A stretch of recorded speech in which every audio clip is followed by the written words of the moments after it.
Hello दोस्तों, आप सभी का स्वागत है मेरे इस यूट्यूब मंच स्टोरी टू सी पर। दोस्तों, आज हम सुनेंगे कहानी भाग्य अपना अपना। यह एक मध्यम वर्गीय परिवार की कहानी है जिसमें एक आदमी की 7 बेटियां थीं। उनमें से जो सबसे छोटी बेटी थी वह बेहद स्वाभिमानी व स्पष्ट वक्ता थी। पिता अवश्य ही परिवार को भली भांति पाल रहा था, परंतु साथ ही साथ वह अपने पूरे परिवार पर अपने द्वारा किए गए प्रत्येक कार्य के बदले वह एहसान जताता था और यह भी चाहता था कि उसकी पत्नी व 7 बेटियां उसकी हर बात में हाँ मिलाएं तथा उसका एहसान भी मानें। परंतु उसकी नानी व सबसे छोटी बेटी वही बात कहती थी जो उन्हें अच्छी लगती थी कि उन दोनों से उसे नहीं मिलती थी। एक दिन आजमाने के लिए पिता ने एक एक कर अपनी सभी बेटियों से पूछा कि बेटी, आप किसके भाग्य का खाती हो? जिसके जवाब में 6 बड़ी बेटियों ने, जो कि अपने पिता की चापलूसी किया करती थीं, उन्होंने कहा कि हम आपके भाग्य का खाती हैं। परंतु सबसे छोटी बेटी ने जवाब दिया कि पिताजी, मेरी नानी भी यही कहती है कि हर एक व्यक्ति अपना अलग भाग्य लेकर आता है और सब अपने अपने भाग्य का ही खाते हैं, इसलिए मैं तो अपने भाग्य का खाती हूँ। इस पर उसका पिता बहुत ही नाराज़ हो गया तथा मन ही मन उससे और भी चिढ़ने लगा।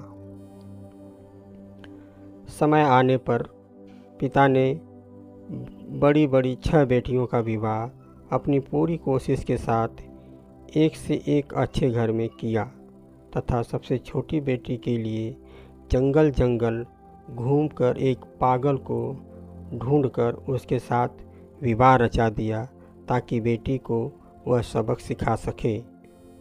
समय बीतता गया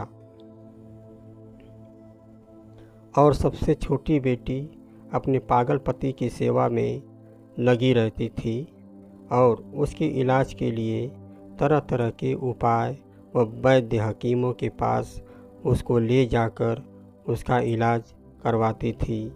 एक दिन एक हकीम के इलाज से अचानक वह ठीक हो गया, जिससे उसकी पूरी याददाश्त वापस आ गई, जिससे पता चला कि वह किसी प्रदेश के राजा का इकलौता बेटा है, जो कि पागलपन में घर छोड़कर जंगलों की ओर भटक कर आ गया था। जबकि राजा के सैनिक निरंतर उसे ढूंढने का प्रयास कर रहे थे। यह जानकर उस राजकुमार की पत्नी यानी उसके सबसे छोटी बेटी बेहद प्रसन्न थी। उसकी खुशी का ठिकाना न रहा। इधर राजकुमार को ढूंढते हुए राजा के सैनिक भी उस तक आ पहुँचे तथा राजकुमार व उसकी पत्नी दोनों को लेकर वे राजा के पास राज दरबार में पहुंच गए, जहां पर अपने आप को राजमहल की बहू पाकर वह बेहद प्रसन्न थी तथा भगवान को कोटि कोटि धन्यवाद दे रही थी। अपने खोए हुए पुत्र को पाकर राजा की खुशी का भी कोई ठिकाना नहीं था। उसने अपने बेटे और साथ में पुत्र वधू पाने की खुशी में पूरे नगर की दावत के लिए उन्होंने ढिंढोरा पिटवा दिया, जिसके लिए एक दिन का अच्छे से इंतजाम किया। उस दावत में खाना खाने के लिए वह पिता भी अपनी अन्य बेटियों के साथ राजमहल पहुंचा और जब उसने तथा उसकी बेटियों ने अपनी सबसे छोटी बेटी व बहन को वहां के इकलौते राजकुमार की पत्नी के रूप में पाया तो उसके आश्चर्य का ठिकाना नहीं रहा। पिता ने शर्मिंदा होकर अपनी सबसे छोटी बेटी से कहा कि बेटी, मैं तो तेरा विवाह एक पागल के साथ किया था, फिर यह करिश्मा कैसे हुआ?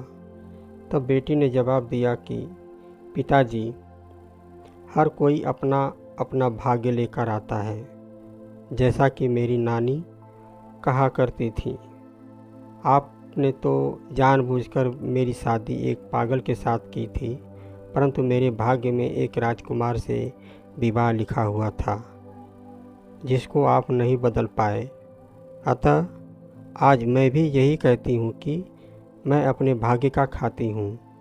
इस पर पिता को अपनी गलती का एहसास हुआ और उसने शर्मिंदा होकर अपने घमंड को दरकिनार करते हुए अपनी बेटी से क्षमा याचना की और यह मान लिया कि हर कोई अपने भाग्य का खाता है। तो दोस्तों, ये कहानी आपको कैसी लगी? अपनी राय ज़रूर दें। धन्यवाद।